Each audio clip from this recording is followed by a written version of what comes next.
Hi ಎಲ್ರಿಗೂ ನಮಸ್ಕಾರ ಸ್ನೇಹಿತರೆ. ನಿನ್ನೆ ಎಪಿಸೋಡ್ನಲ್ಲಿ ನಿಲ್ಲೆ ನಿಲ್ಲೆ ಕಾವೇರಿ ಟಾಸ್ಕ್ ಅರ್ಧಕ್ಕೆ ಎಂಡ್ ಮಾಡಲಾಗಿತ್ತು.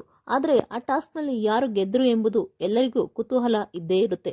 ಹೌದು, ನಾನೀಗ ಹೇಳ್ತೀನಿ ಬನ್ನಿ ಯಾರು ಈ ಟಾಸ್ಕ್ನ ವಿನ್ ಆದ್ರು ಅಂತ. ನಿನ್ನೆ ಡ್ರಮ್ ಟಾಸ್ಕ್ನಲ್ಲಿ ಚೈತ್ರ ಹಾಗೂ ರಜತ್ ನಡುವೆ ಜಗಳ ಆಯಿತು.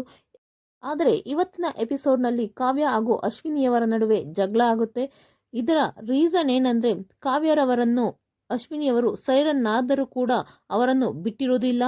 ಕಾವ್ಯರವರನ್ನು ಅವರ ಕೆಳಗಡೆ ಮಲಗಿಸಿಕೊಂಡು ಅವರನ್ನ ಮೇಲೆ ಕುಳಿತುಕೊಂಡು ಬಿಟ್ಟಿರ್ತಾರೆ. ಕಾವ್ಯರವರು ಸೈರನ್ ಆಗುತ್ತಿದೆ ಬಿಡಿ ಅಂದ್ರೂ ಕೂಡ ಅಶ್ವಿನಿಯವರು ಬಿಟ್ಟಿರುವುದಿಲ್ಲ. ಇದಕ್ಕೋಸ್ಕರನೇ ಕಾವ್ಯರವರು ಸ್ಪಂದನ ಹಾಗೂ ರಾಶಿಕರ್ ಅವರ ಹತ್ರ ಇವು ಅಮ್ಮಂದು ಬರೀ ಕೆಟ್ಟು ಬುದ್ಧಿ, ಅಲ್ಲಿ ಸೈರನ್ ಆಗ್ತಿದೆ ಬಿಡು ಅಂದ್ರೂ ಕೂಡ ಬಿಡೋದಿಲ್ಲ ಅಂತ ಹೇಳ್ತಿರ್ತಾರೆ. ಇದನ್ನ ಕೇಳಿಸ್ಕೊಂಡ ಅಶ್ವಿನಿಯವರು ಈ ಅಮ್ಮ ಅಂತ ಎಲ್ಲ ಅನ್ಬೇಡ, ಸರಿಯಾಗಿ ಮಾತನಾಡು, ಈ ಅಮ್ಮ ಅಂತ ಹೋಗಿ ನಿಮ್ಮ ಅಮ್ಮನಿಗೆ ಹೇಳು, ನನ್ನ ಹತ್ರ ಎಲ್ಲ ಇದೆಲ್ಲ ಇಟ್ಕೋಬೇಡ, ನೀನು ಇಲ್ಲಿವರೆಗೂ ಒಂದು ಟಾಸ್ಕ್ ಆಡಕ್ ಬಂದಿಲ್ಲ ಅಂತ ಎಲ್ಲ ಬೈತಾರೆ.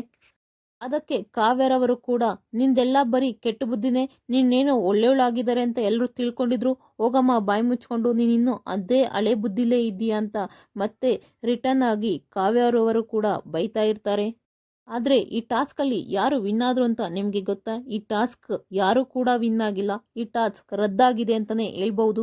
ರಾಶಿಕರ್ ಅವರು ಫುಲ್ಲು ಕನ್ಫ್ಯೂಷನ್ ಆಗಿ ಉಸ್ತುವಾರಿ ಸರಿಯಾಗಿ ಮಾಡೋದಕ್ಕೆ ಬಂದಿಲ್ಲ. ಅದಕ್ಕಾಗಿಯೇ ಈ ಟಾಸ್ಕ್ ರದ್ದಾಗಿದೆ. ತುಂಬ ಜಗಳಗಳಾಗಿದೆ.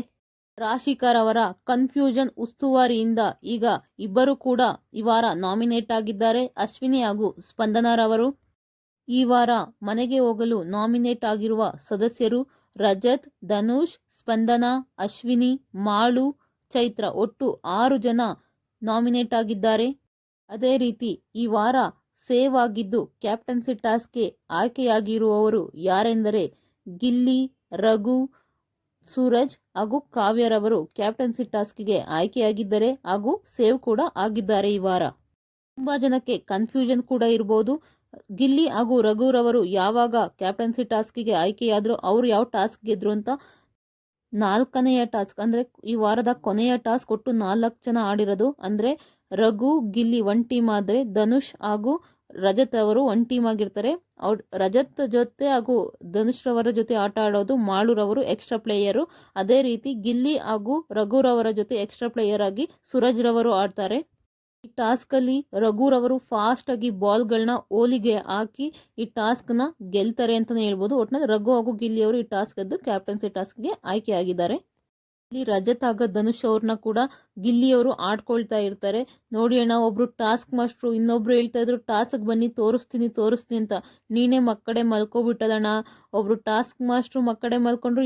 ಈ ವಾರದ ಯಾವ ಆಟನೂ ಗೆದ್ದಿಲ್ವಲ್ಲಣ್ಣ, ನಾನು ಆಡಿರೋ 2 ಆಟ ಈ ವಾರ ಆ 2 ಆಟನೂ ಗೆದ್ದಿದ್ದೀನಿ ಅಂತ ಫುಲ್ಲು ಖುಷಿಯಿಂದ ಇದ್ರು ಗಿಲ್ಲಿಯವರು. ನಿಮ್ಮ ಪ್ರಕಾರ ಈ ವಾರ ಯಾರು ಕ್ಯಾಪ್ಟನ್ ಆಗಬೇಕು? ಗಿಲ್ಲಿಯವರು ಆದರೆ ನಿಜವಾಗ್ಲೂ ನನಗೂ ಖುಷಿನೇ. ಈ ಕಡೆ ಕಾವ್ಯ ಕ್ಯಾಪ್ಟನ್ ಆದ್ರೂ ಖುಷಿನೇ. ನಿಮ್ಮ ಪ್ರಕಾರ ಯಾರು ಕ್ಯಾಪ್ಟನ್ ಆಗಬೇಕು ಅಂತ ದಯವಿಟ್ಟು ಕಮೆಂಟ್ ಬಾಕ್ಸಲ್ಲಿ ಕಮೆಂಟ್ ಮಾಡಿ. ಪೂರ್ತಿ ವಿಡಿಯೋ ನೋಡೋದಕ್ಕಾಗಿ ಧನ್ಯವಾದಗಳು. ಸಬ್ಸ್ಕ್ರೈಬ್ ಮಾಡೋದನ್ನ ಮರಿಬೇಡಿ. Thank you.